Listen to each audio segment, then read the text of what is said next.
Hey everybody, we are here with another long-awaited edition of Snake Eyes MTGs presents Pioneering Modern. I'm here with my good friend Joe. Joe, how you doing, bud? Not too bad, not too bad. It has been a little bit too long, hasn't it? We've been very busy. Um, Lots of things have been going on in our own lives, but we're back, and well, we've got a brand new set coming out, so we're all excited for that as well. Absolutely, and we're currently going to talk about Modern mostly today, and I've been championing an archetype for, oh man, a couple of months now, and so much so I've gotten Joe into the archetype, and it was real hard to pry Yeah, his hands off of Panza. But it uh, was. but we got him into this archetype, which Hmm. honestly has taken the modern metagame by storm. And that is not an intended pun. Yeah, It is not a storm deck as much as I would want it to be. It is not a storm deck. it definitely is the new boogeyman in the format, right? Everyone is packing all kinds of graveyard hate for it now, and some of it's not even graveyard hate Hmm. either. Um, we have some very interesting sideboard cards that, in any other situation, you would never in a million years see it ever. Bar, I'm looking at you. Yeah, absolutely. I got by Orvar the other day, and it was just like, wait a second, I forgot this card existed for a second. Yeah, We're undoubtedly talking about the Archon of Cruelty and Indomitable Creativity deck in Modern, and more specifically just Indomitable Creativity because it takes a couple of different permutations at this point. We've got several different versions running around, but the one we want to lead with talking about is the Grixis build. It's my current favorite build. It just yeah, popped up on your screen there. yeah. Mine too. This is a deck that is it is considered the weaker version. I expect that won't be for too long. Yeah, um, yeah. So, like, you know, one of the reasons I'm on this version and why I'm so adamant about this being the version is Ren and 6. As Joe was kind of alluding to, there are many that are of the opinion that Ren and 6 may not be a playable card in Modern for too much longer. yeah, Despite the ban of Urian taking the size of the decks back down to 60, the mana bases have continued to push the absolute boundaries of playable through Ren yeah, and 6. yeah. Um, So, I mean, to start with, let's talk about the actual deck that we have in front of us. What exactly is the game plan here? all right, so we have two avenues that we can exploit to get the job done. The overall goal is to somehow put an Archon of Cruelty onto the battlefield as quickly as possible. Whether or not it sticks around, we do get that enters the battlefield trigger, which generates so much advantage that it can claw you back into a game or it can close the door on an opponent real quick. Yeah, Um, sometimes I find myself on 3 or 4 life, almost ready to be, wiped out, and then draw the indomitable creativity and go into 2 copies of Archon, and that's game over. Absolutely, absolutely. So getting that onto the battlefield as quickly as possible. As Joe mentioned, we have Indomitable Creativity. To do that, we'll make a couple of tokens, usually from Dwarven Mine, or we'll make a treasure out of Prismari Command, and we'll convert those into Archon of Cruelties through our library. It is the only creature we play. We also play 0 artifacts in the main deck, so that we can guarantee that this hits Archon of Cruelty. The other way we cheat Archon of Cruelty onto the battlefield as early as possible is Persist. Archon is a non legendary creature, so wonderful target for this card. It's generally deemed the most value that we can get out of Persist. in a lot of situations. Like most often, Grizzlebrand is the best reanimator target, but Persist can't target legendary creatures. So we're forced to get as much value from its ETB as possible, i.e., Archon of Cruelty. The reason I prefer the Grixis version of this deck to other versions is that the Grixis version does a little more work towards making Persist better. We play Tainted Indulgence. Most of the other decks playing Indomitable Creativity don't play Tainted Indulgence. They generally either rely on the Fable of the Mirror Breaker or Prismari Command to enact the Persist half of their game plan, if they're even playing the Persist half of the game plan. Yeah, very often the 4 and 5 color decks they only even run one copy, if that. Yeah. Two is These the days. most I've seen in those Yeah, lists, but since the Grixis build kind of pushes harder in that direction, we play the 3 because the 4th one is a bit redundant. We don't often see one of 4 cards in our library, so sometimes you do have Persists in your hand just rotting, but they make great discards to Fable and Prismari Command so that you can smooth out your draw anyway. yeah. This is one of the things I had that I did really, that did draw me to this deck is just the ability to carve your hand so nicely. Cards like Tainted Indulgence, Is It Charm, Prismari Command, Fable. Just no matter what happens, if you have bad cards in your hand, it's not hard to find, to just get rid of them and in search of new cards, more relevant cards. Yeah, that brings me to the 1-drops that we're playing in the deck, because sometimes cards like Spell Pierce aren't relevant if you're playing against elves in the early turns. You want that card later against the Collected Companies if they're playing that version. And sometimes Fatal Push is an absolute dead card. Oops All Spells, Charbel Travarians, they don't play any creatures. A lot of control decks running around since Urian's ban. Not very many Fatal Push targets there. So sometimes we end up with a little bit of dead card, and we can convert those with the massive amounts of card advantage we can generate with this deck. Mm. Thoughtseize is another card that I've been so reluctant to let go of. Modern is a vast format, Mm. and I feel like Thoughtseize is the best way available to us to get as much information as quickly as possible while also being proactive about setting up our game plan. Mm. Since Modern is so wide, a lot of decks only have like 1 or 2 ways at most to interact with you, at least game 1.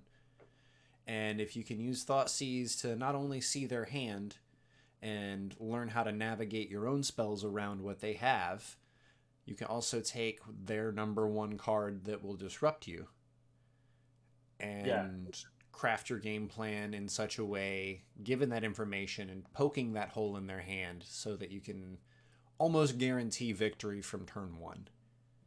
Yeah, absolutely. Thoughtseize, it's one of those necessary evil cards.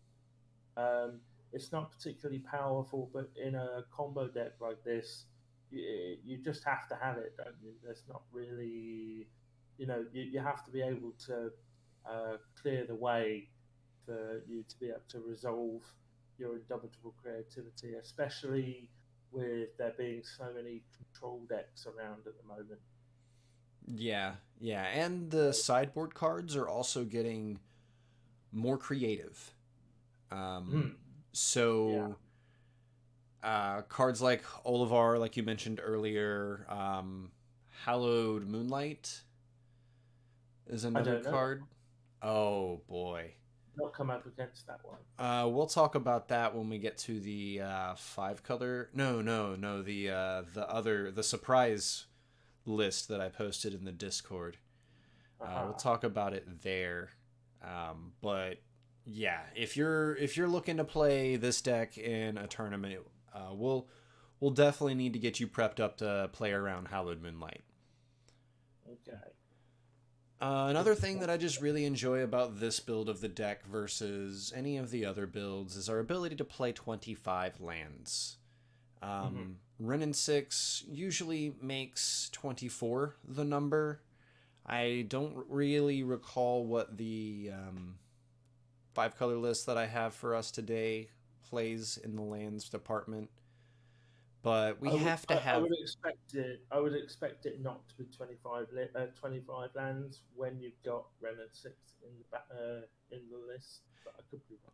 exactly. And since we have all those cards that you mentioned earlier, those fables, those Prismari commands, the Tainted Indulgence, that ask us to discard cards as a consequence of drawing cards, we might need that extra fetch land that we're not going to put onto the battlefield as a discard when we have valuable spells that we want to set up in the next turn or two.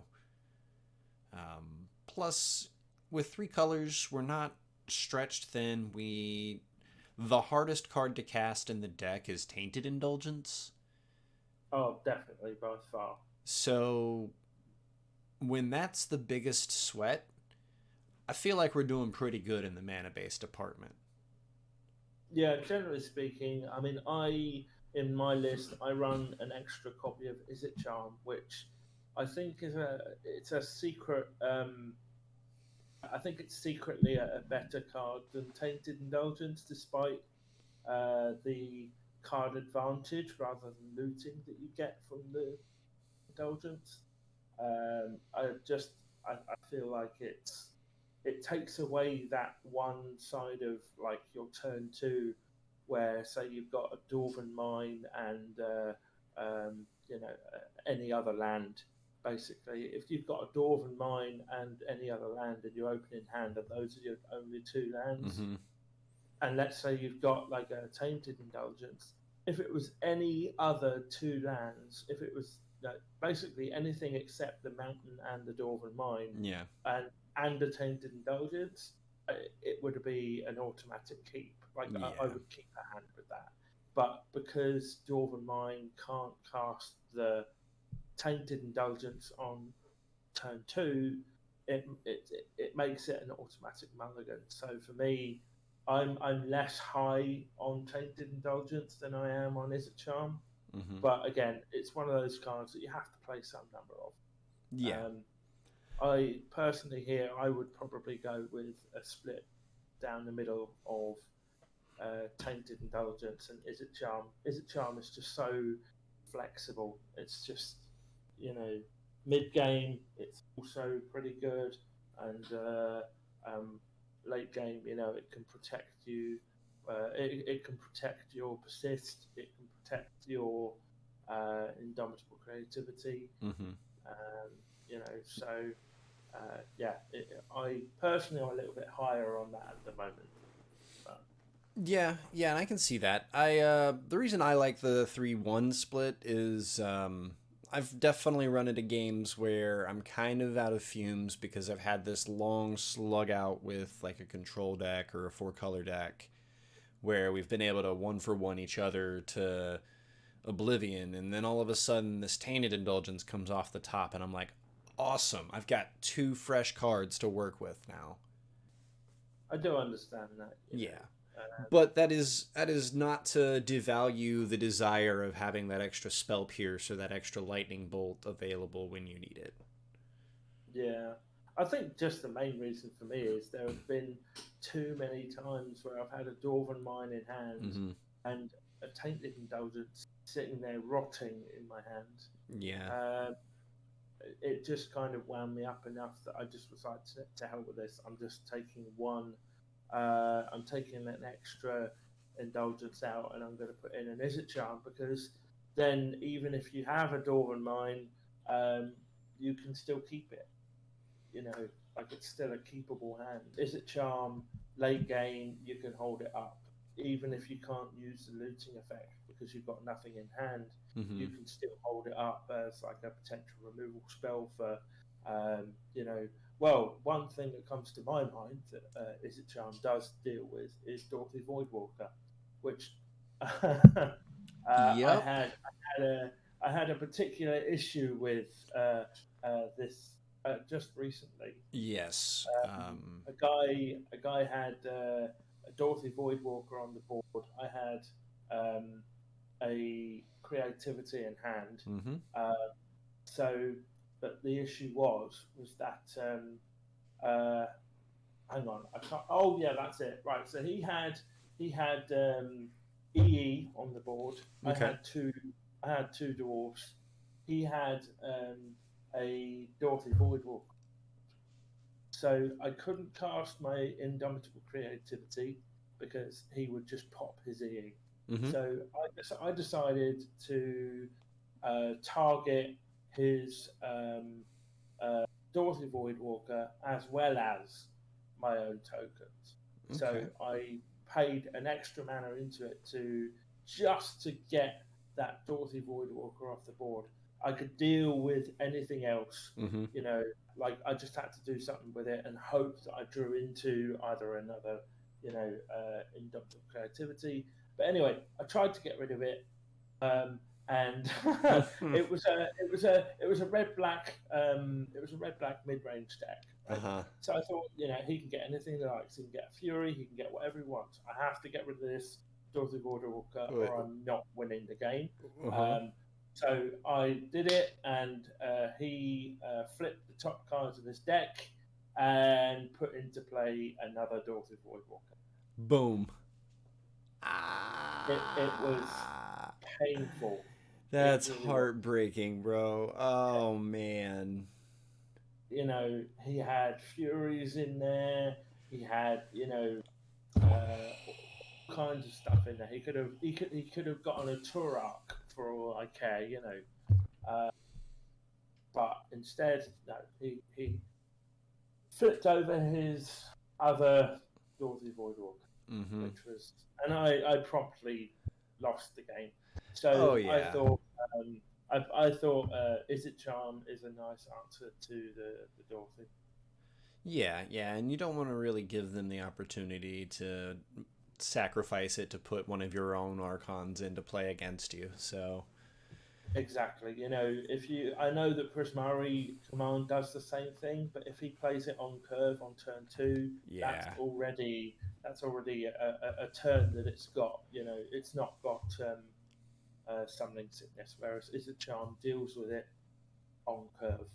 Absolutely. Absolutely. So another point towards the Grixis build is the sideboard. While we don't have as many good ways to deal with enchantments, I've seen some people leaning towards cards like Echoing Truth. There aren't honestly a whole lot of enchantments outside of something like Blood Moon that we're really worried about. Yeah, yeah, I'd say so. So I Well, found. actually, I take that back. Leyline binding is becoming a bit of an issue, um, as I'm sure you've experienced. Honestly, like, I found that it's best to try your best to play around it. Maybe Yeah, give them, like, a fable to use it on to kind of entice them. Slow roll a little bit as much as you can to give them something that is worth it, but not going to break your back. But that does take a lot of extra effort to jump through. Like, you have to plan X is 2 or X is 3 for your Indomitable Creativity, understanding that they're probably going to binding one of them, or even the Archon that comes into play afterwards. So it takes some leveraging of thought seizes, and it's not easy, essentially. again, if it has the opportunity, bearing in mind that leyline binding can come down quite early, Is It Charm counters the leyline binding. I'm Yeah. really pushing Is It Charm on you, my friend. I really am. It's Look, going to be very, very good. I have tried any number of Is It Charm that you do not see here, and this is where I've landed. I've actually played 4 Is It Charm and 0 Tainted Indulgence before, and just Oh, really? yeah. Yeah, I'm not sure about that. That's a bit much. But, Yeah, I think 1 is the number where, because in a lot of cases it's a weaker version of any number of other cards in our deck. We're already not playing the maximum number of Spell Pierce. We're already not playing the maximum number of Lightning Bolt or Fatal Push, so I would be hard pressed to add another Is It Charm before adding another one of any of those cards. I know what you mean, but just I feel like it's a jack of all trades, isn't it? The charm. It's, Yeah, so you know, when you're a jack of all trades, you risk being a master of none. yeah. And that 2 mana Well, versus the 1 mana that the other are masterfully pulling off. yeah. But again, it's all to your personal preference. Like, that is why Joe and I are having this spirited debate, so that you, the listener or the viewer, can take this information and add your own information and come to a conclusion on your own. Yeah, of course, absolutely. If you do have any, you know, ideas of your own, please have some ideas of your own. You know, Yeah, yeah, do and it. and honestly, I feel like Modern at this point is like a ban or two away from being the ultimate brewer's paradise again. Yeah, I would like to see. We'll talk more about that as we get into the next deck, because I think the next deck is going to highlight a couple of the issues that both of us are feeling. for sure. And also, just I mean, before we do move on from you know, from Grixis, in terms of the sideboard, Flusterstorm, you know, we're quite heavy on those at the moment. Hmm. We are already running you know, 3 spell pierce, and the reason for that at the moment is there's a lot of control at the moment, Hmm. just because of the Orion ban.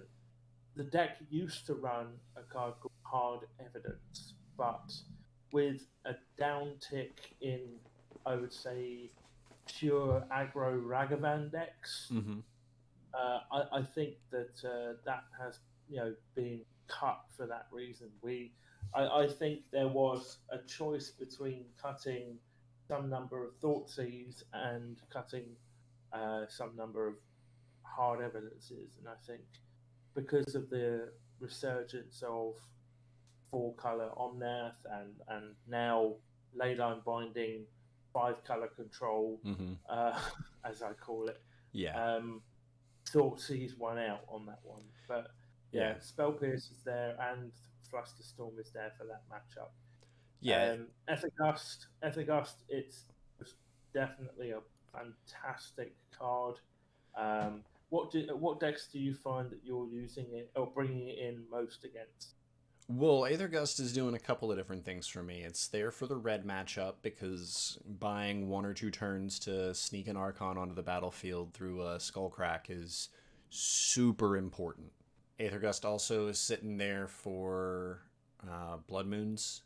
It's an answer for Yeah, Renin 6. It's I was, also that's relatively good in the mirror. yeah. I was going to say Remnant 6. Yeah. That's kind of one that I've often put in. And I one did have a one fun other play. oh yeah. I did have a fun play a little bit ago where an opponent had sacrificed an Urza Saga to an Elvish Reclaimer. Oh yeah. So I targeted their Elvish Reclaimer with an Aether Gust. Mm. So they had to shuffle it away when they were resolving their Elvish Reclaimer activated ability. Oh yeah. No, I did the same to a Remnant 6. They fetched for their third. Sorry, they got their third fetch out of the graveyard, played it, fetch, Mm-hmm. and I Ethagusted their Remnant 6 away. Yep, They had no absolutely. lands left. They got stuck on 3 lands. Yeah, so Aether Gust is in a lot. Oh, one that I want to definitely mention with Aether Gust that we haven't brought up yet is Primeval Titan. Oh yes, yeah, of course. Yeah. Aether Gust is one of those unique sort of counter spells that doesn't actually counter the spell. Choose target spell or permanent that's red or green. Its owner puts it on top or bottom of their library. The reason this is so important is because of Cavern of Souls. That's the number one way that they protect their Primeval Titans, and most counter spells, I mean, that's why they play Cavern of Souls. So, Aether Gust gets around that. We can delay that a turn while we get our Archon rolling, or whatever other answer we end up having to need. Sometimes it's Hurkyl's Recall. One of the key cards in the Primeval Titan decks is Amulet of Vigor. They're also running Urza's Saga, so they may end up having a couple of Karnstructs on the battlefield. Hurkyl's Recall cleans all of that up, even though it's there mainly for the Hammer Time matchup. Yeah, and it is an absolute beast against the Hammer Time matchup. If you play it on end step, on their end step, they have to pick up all of their lands, almost all of their lands, pretty much all of their artifacts, and then all of a sudden, chances are they've got more than 7 cards in hand. Yeah, so entering that cleanup step, having to figure out what they want to keep, setting them behind just long enough, because we already have a good card against them in Prismari Command. That card being able to blow up an artifact and deal 2 damage to any various target is really good, but 3 mana is really expensive. And Hammers being 1 mana, Sigarda's Aid being 1 mana, many of their creatures costing 0.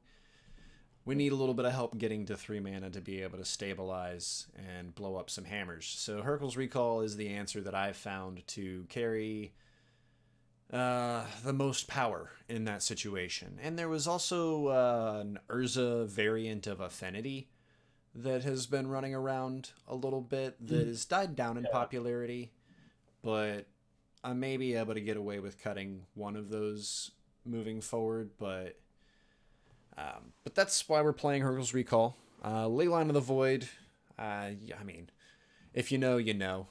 There's not a whole lot more explanation that needs to be had about Leyline of the Void. One of our weakest matches is Living End. Yeah, Living End is a real rough matchup. Yeah. It also turns off Delirium in the Blue-Red Murktide match. Yeah. Worth mentioning. Keeps them from casting their Murktides if we get it on turn 0. Leyline of the Void has just been a staple for the modern format for a long time. Alpine Moon, of course. Urza's Saga. Yep. It can turn off, well, any number of difficult lands that we have to deal with. I mean, it can deal with opposing Dwarven Mines. Mm-hmm. We've been playing in the mirror. I'm surprised to only see 1 copy, but each their own. I guess there are some other cards in your sideboard at the moment against the mirror. So, that's fair enough. One seems okay. Yeah, and I also feel like the Hurkyl's Recall picks up a little bit of the slack in the matchups where Urza's Mine is a problem. Or not Urza's Mine, Urza's Saga is a problem. And I haven't seen as much Tron, which is why I was thinking about Urza's Mine. Well, I think that might be on the comeback. I'm hearing rumors that this next set that's just come out, Brothers War, is going to rejuvenate the Tron archetype. It does have a couple of snacks for that card or for that deck, especially since Tron has been shifting towards 4-drop Karn as its centerpiece instead of 7-drop Karn. We're going a little bit deeper into the Grixis build than we're going to in the other builds because this is the one that Joe and I are the most passionate about. We've spent a little bit more time with it, so we feel like we've got a little bit more knowledge that we can share and bring to you on this archetype as opposed to the other versions of this deck. Speaking of Unmoored Ego as something that requires a little bit of knowledge, you got to know what you're naming with this card. Sometimes it's not as easy as just naming Archon of Cruelty. especially if your opponent is smart like us and has Emrakul and Sundering Titan in their sideboards as options to pull. Yeah, Sundering Titan. It's um, a very powerful card, but against the wrong deck. However, like if you're playing against decks with like only a low number of colors, Mm-hmm. sometimes you can end up sacrificing your own lands. Yeah. Uh, However, like if you manage to get Sundering Titan out and you've destroyed half of their lands anyway, or all of their lands anyway, then yeah, that's going to be the least of your problems. Yeah, absolutely. And if like Unmortigo is there also for several other kinds of decks, like the Underworld Breach deck is often on the Yeah. list. Sorry, I misspoke. It's not going to be a problem at all. That's what I mean. It's not going to be the least of your problems. I just mean it's going to be no problem whatsoever. You're going to have no issues with it. Yeah, so you definitely want to be aware and use a little bit of discretion when bringing in Sundering Titan. I often bring it in just for the 4 and 5 color decks.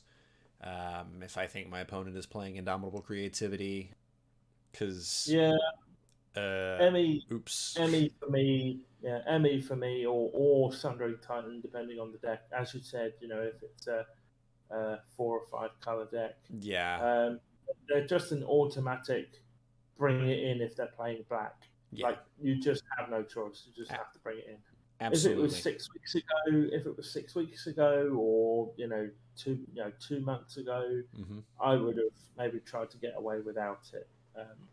Just No, purely because it, Archon is just such a house when it comes in, whereas Emrakul, it doesn't really do anything when it comes in. mm-hmm. But now you just kind of have to bring in Emrakul. Yeah, and Or there's a lot of answers to it now, so it's not the go-to transmogrify or creativity landing pad. yeah. Like Liliana sees play. Joe, I want to hear how you've been enjoying this deck. So yeah, I've been really enjoying this one. This kind of deck, it's not really been my like in the past. I've always been a sucker for graveyard decks, um, but this leans more heavily on the combo side, and combo hasn't really been my thing. However, because there's Fable, which kind of leans into a more mid-range strategy, I felt more comfortable playing it. And also, just Fable is such a busted card. It's so dumb. It's such a good card. It does It's like so much. it's like this. So Fable of the Mirror Breaker. Um, it, it it's one of those cards. It feels like it has been specifically made for this deck. Yeah. There is nothing about this card that doesn't support the strategy that we're Mm-hmm. trying to do. And yeah, I bought Fable because as soon as it was spoiled, I went right. That's going in Ponza. Mm-hmm. That's it's a Ponza card. It's going in Ponza. Yeah. And it was fantastic. I loved it. I just found that like the Ponza strategy, all mid-range strategies now that revolve around locking your opponent out in some way, whether it be through Thoughtseize or through Blood Moon, or any kind of in Commander you call it stacks, if you Mm-hmm. like, or prison. Yeah. If, however, I have always felt, in particular with Ponza, that you kill your opponent fast enough that it doesn't matter. Mm-hmm. I could understand it for, say, Red Prison. Like, I hated Red Prison. Yeah. But Ponza, and so because of that, I felt like Ponza has been struggling Mm-hmm. with the most recent printings, most recent removal, basically ever since the printing of Prismatic Ending. That's the one. There we go. Got Okay. there eventually. So anyway, yeah. ever since that card came out, and then March of Unworldly Light, Mm-hmm. and then obviously the Leyline Binding, and now they've printed out a new one called I forgot, Lay Down Arms. Mm-hmm. That's just about to come out with the new set. I Yeah. feel like they are punching the deck in the gut unnecessarily, and so I'm kind of moving away from it and moving into this archetype instead. Um, Yeah. and previous to me starting to play this list, I've been feeling quite low on modern. In fact, part of the reason why we haven't done a podcast in so long is because I've not felt kind of, should we say, passionate about the format Mm-hmm. um, like I used to, Yeah. because of all of this high quality removal that's now part of the format. Because my favorite format, my favorite archetype, Ponza, Mm-hmm. it's a thing of the past. Yeah. But um, Archon, the Grixis version, because of my love of graveyard decks in the past, I had to give up graveyard decks when they banned Faithless Looting. Um, it's kind of taken me a little bit back to my roots.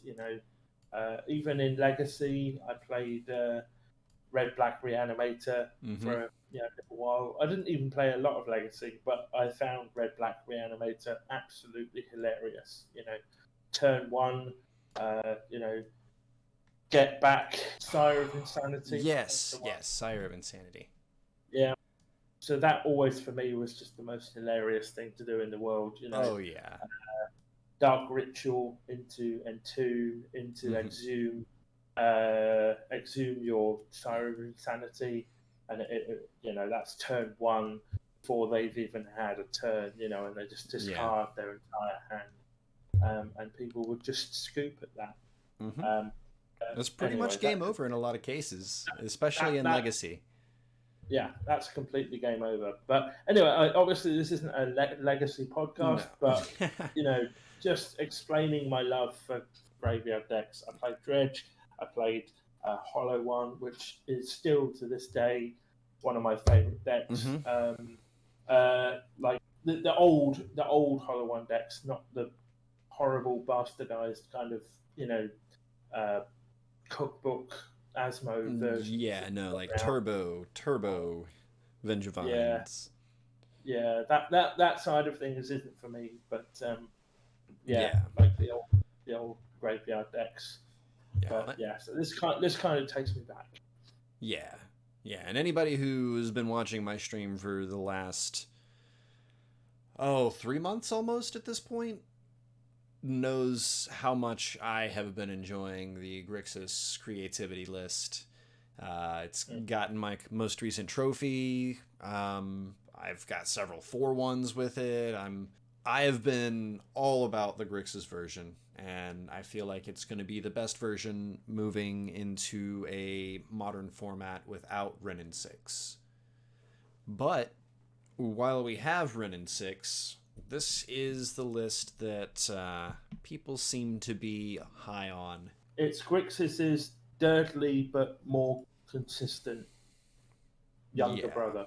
Yeah, it's got a better removal spell in Leyline Binding. It's got a little bit more consistency in the mana base in Ren and 6 to help enable Leyline Binding. Plus, Ren and 6 is a must deal with threat. On it. Yeah. Because, I mean, we've got Lightning Bolts in here, we've got Fire Ices, we got a couple of Prismari commands, so an ultimate and a couple of lands threatens lethal damage through those spells, just that. So that's not even mentioning the ability to hold Spell Pierce up every turn if it's in the graveyard. So it's a must deal with threat. The 5-color version also plays Teferi Time Raveler, giving us an extra layer of protection. Kind of enabling us to move away from Thoughtseize in this version. But Yeah. other than that, it's the same sort of strategy as the Grixis deck, just not as all in on it in favor of some of Modern's most powerful cards. Yeah. I sometimes like to call it uh, what's the design mistake tribal? Yeah, yeah. Leyline, Ren, Fairy, and some would say Archon is a bit of a design mistake, but I, yeah, yeah, yeah. Veil of Summer, I yeah, would argue with them about that, but you know, I think that Archon of Cruelty is the perfect level of pushed design. It's a so Titan that does something that triggers a bit of nostalgia for people, oh for sure, yeah, and it's not surprising to me why one of the best decks in the format is focusing on trying to do that thing. Um, yeah. It is funny though the history of Archon of Cruelty decks previous to the current iteration, which you can see. mhm. They weren't ever that powerful, were they? It started off with kind of just a pure reanimator style deck, didn't it? Then it Yeah, became yeah. uh, So Gr- Grief Blade, you know. when I first got turned on to the Indomitable Creativity deck in Modern, um, it was trying to put Sarah's Emissary and Emrakul onto the battlefield at the same time. And Sarah's Emissary would name whatever card type your opponent was most likely to be using to interact with those two creatures on the battlefield. Sometimes it was creature against the primetime decks because you didn't want to get hit by Primeval Titan. Sometimes it was land in those situations because you brought in the second Sarah's Emissary to be able to name creature and land. So it wasn't great. It didn't do a whole lot once people were like, okay, well, we figured out that it's got these loopholes. Let's just diversify a little bit and we've got it covered. And the format got a lot quicker because Hammer Time got better and more popular. And then people figured out Archon was the great thing to put into play. Yeah. But I mean, that does prove that this archetype is an indomitable creativity archetype rather than an Archon archetype. You know, Titan. People are playing this deck, but with Titan and Valakut. Mm-hmm. You know.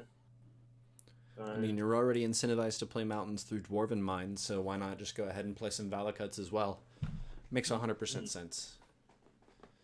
in fact, I've been considering testing out the Titan version just because it's something different, isn't it? And I like trying new things.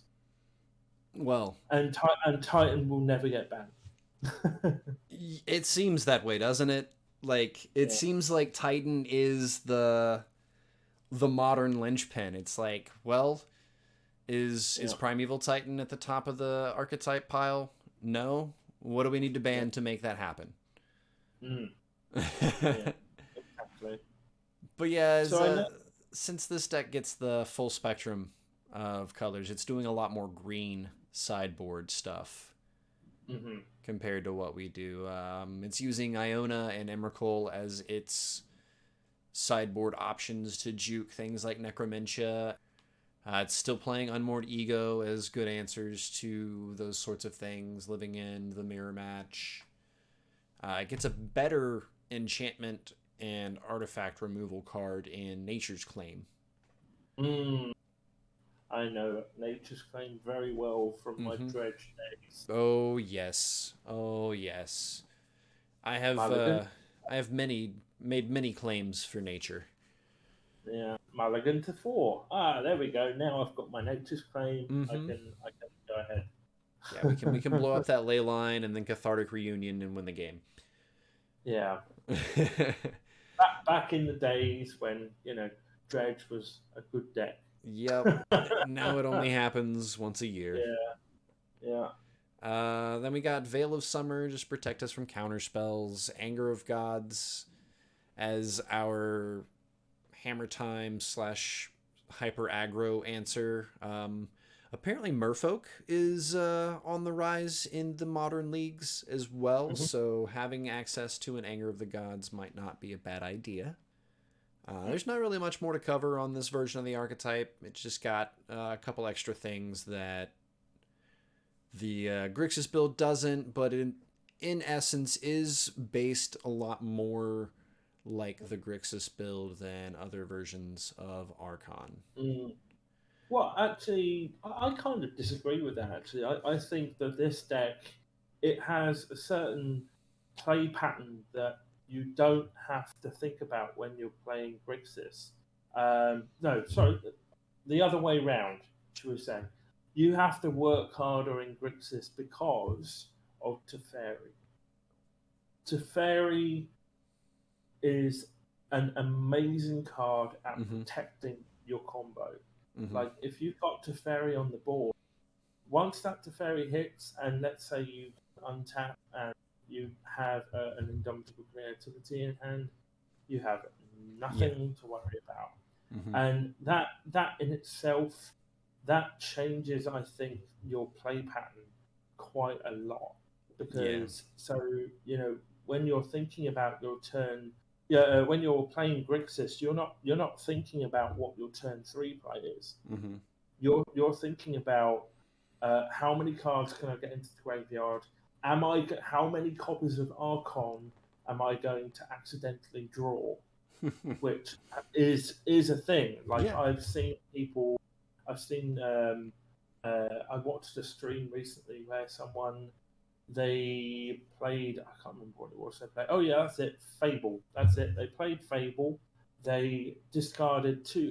They discarded two copies of Archon because hey, they're playing persist. They want to guarantee that they can uh, fetch one out of the graveyard, Mm-hmm. Mm-hmm. and then they drew two more Archon.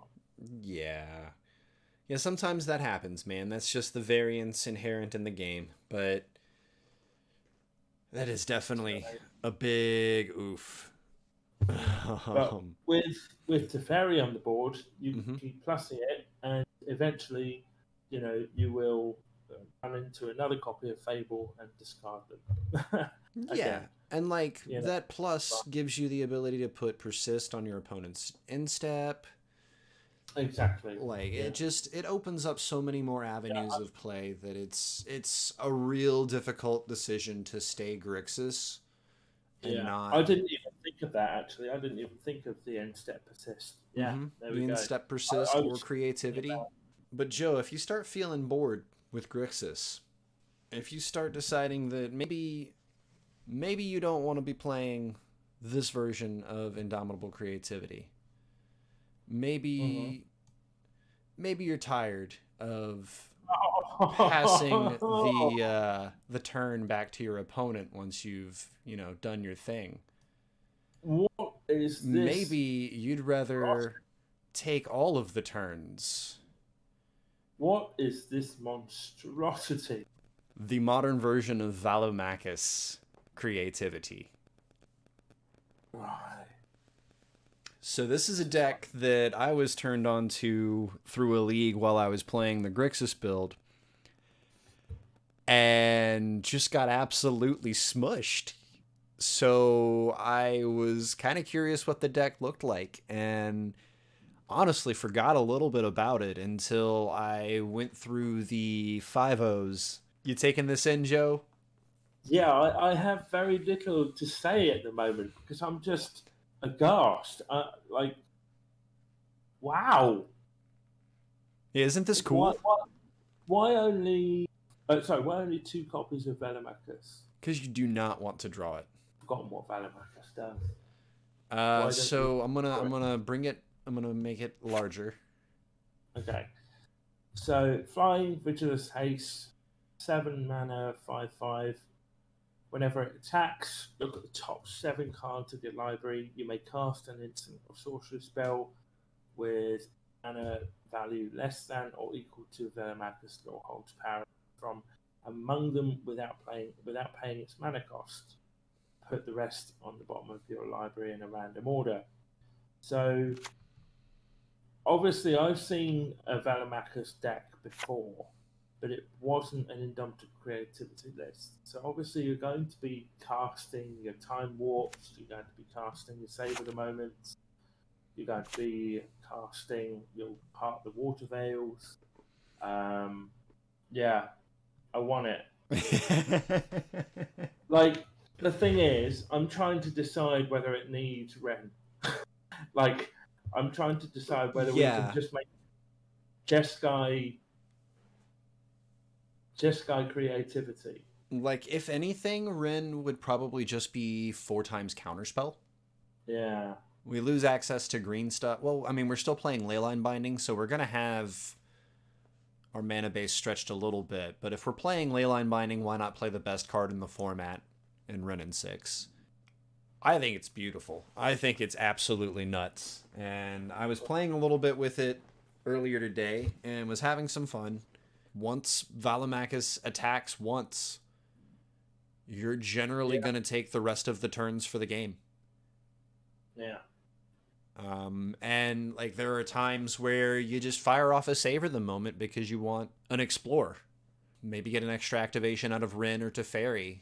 Like, this deck seems pretty sweet and is a variant of the deck that I am intrigued by and wanted to showcase today.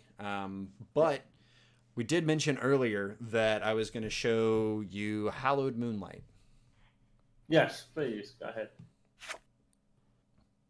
Hallowed Moonlight. Until end of turn, if a creature would enter the battlefield and it wasn't cast, exile it instead and draw a card. Ah, so it's a what's that creature that does the same thing? No, Containment Priest. Containment Priest, that's the name of it.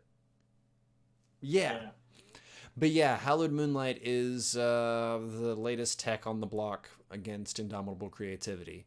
And that actually, Containment Priest actually came out in Core Set 21. Oh wow! I thought it didn't come out. It didn't come out. Yeah, but it was added to. Yeah. This is a fun version of the deck that folks can try out. Just take all the turns after you resolve an Indomitable Creativity. GG. Hallowed Moonlight for the mirror match. Veil of Summer to protect you from other counterspells if you don't already have a Teferi out there. Also protecting you from Thoughtseize and those sorts of things. Yeah. Beseiju is an answer for Blood Moon. Wear Tear as well. And those are also great answers for opponents' Leyline Bindings.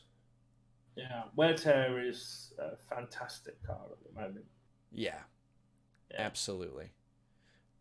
But no, I really like this version and think that it is a cool version to be looking into if Indomitable Creativity is your jam.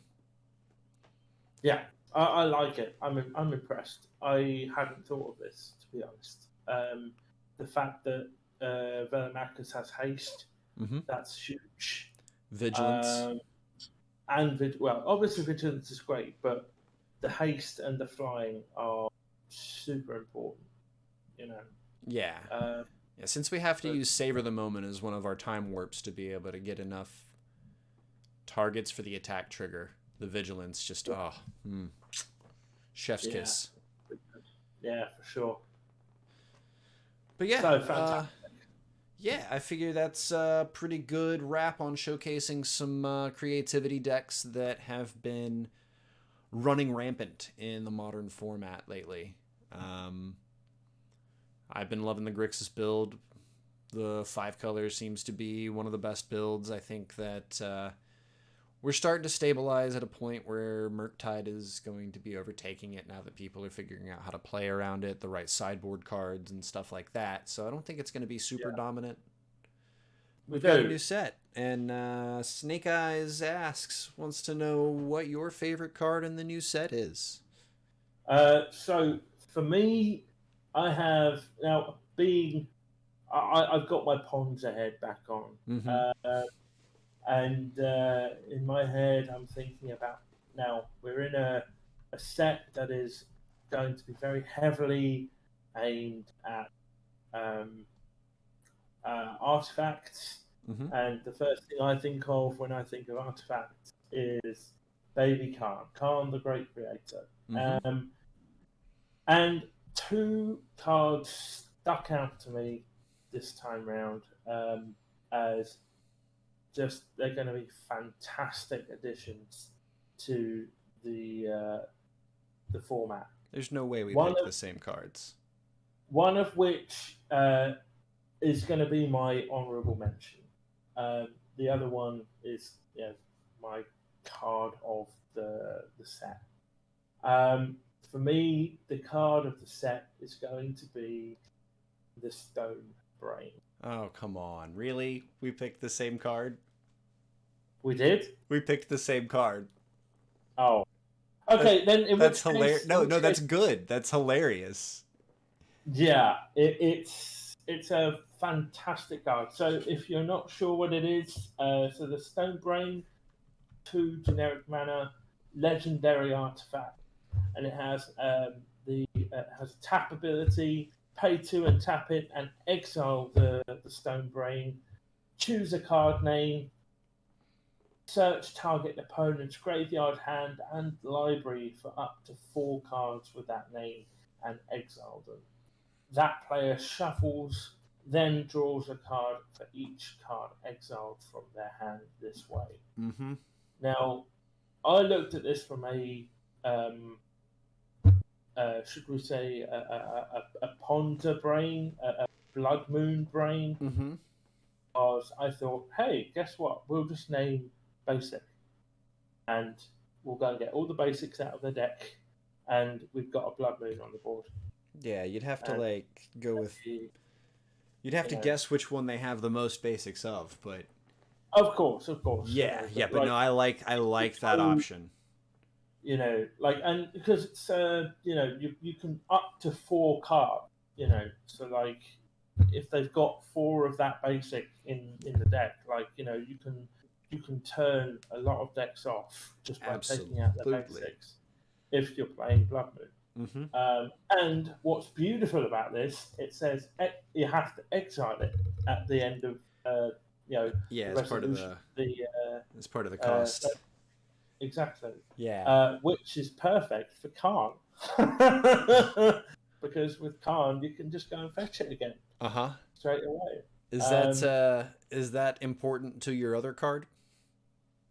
So the other card is another card that I have been looking at that I do like, is Haywire Might.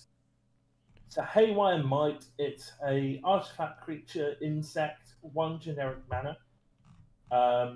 And again, I look at this as an Urza Saga target, as well as a potential interesting target for Khan. Mm-hmm. It has it's a 1/1.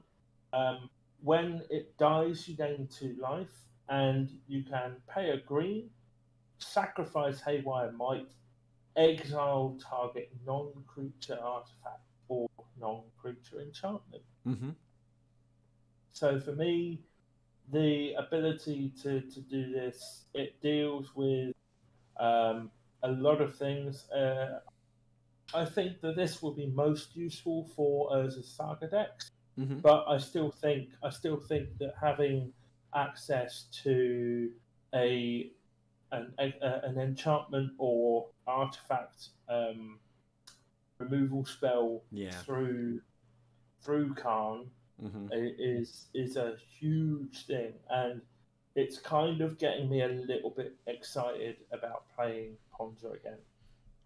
Having access to these 2 cards. Well, I'm excited that isn't the same as my second card, because we both chose Stone Brain. Yeah. But my second card also has to deal with Karn, the Stasis Coffin. Okay. So, I think I know what that is. 3 mana. Protect from everything. Yeah, 3 generic mana for a legendary artifact. Pay 2, tap, exile the Stasis Coffin. Mm-hmm. You gain protection from everything until your next turn.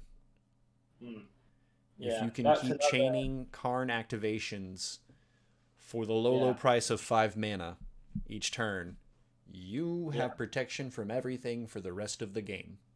mm, yeah.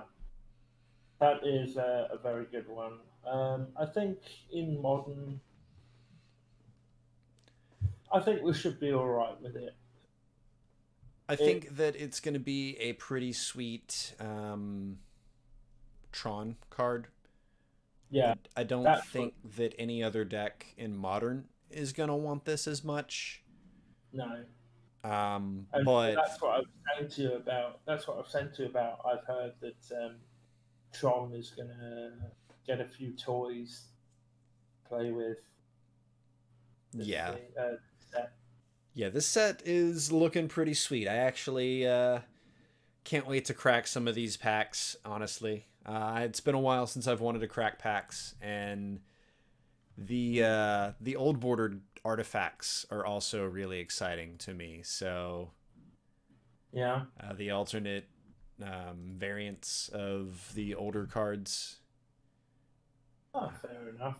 It's funny actually. I've never been super like high on old border things.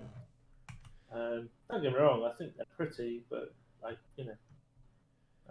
not my cup. But I like the new borderless. Well, Uh, those of us that have been playing since the dawn of time. I, don't get me wrong. I've been playing long. I've been playing long enough to remember, but yeah, like the old brown background artifact just kind of Mm, didn't do it for me really. Uh, yay! Give me them brown bordered artifacts. They certainly tick a lot of boxes in my brain. But this is a pretty good spot to bring us to a close. Is there anything else you want to add there, Joe, to the shenanigans and uh, chicanery we pulled today? so not really. I do think I'm going to give this deck a try. The only thing is that at the moment I can't afford leyline bindings. I Yeah. have the Ren and Sixes, but yeah, I've got a lot going on at the moment. Mm-hmm. So like I might have to actually just give it a skip for now. Maybe if you play it on your stream, then of course I'd like to watch it then. But it does look really cool. Yeah, I'm definitely gonna be paying a little more attention to this build. I'm still working towards that Grixis version for a while, but yeah, I'm excited about the archetype in general, and a little bit of new blood pumped into it is always a good thing. Hmm. Well, all right, folks. I think that's going to close it out for us. Don't forget to comment below what your favorite new card out of Brothers War is. Also, let us know which of these three builds you like better. Are you play what the best deck is and enjoy the 5-color version, or do you like one of the other alternatives, the Grixis or the Time Warp build? Let us know in Hmm. the comments below. Yeah, and of course, Scratch will be with us next time. Mm-hmm. Uh, they do say sorry. They will be there next time, and we'll look forward to seeing them then. Absolutely. All right, Joe, I hope you have a great rest of your evening. And viewers at home, don't forget to hit that like button, subscribe, all that jazz. We'll see y'all Yeah, later. thank you very much. Bye bye.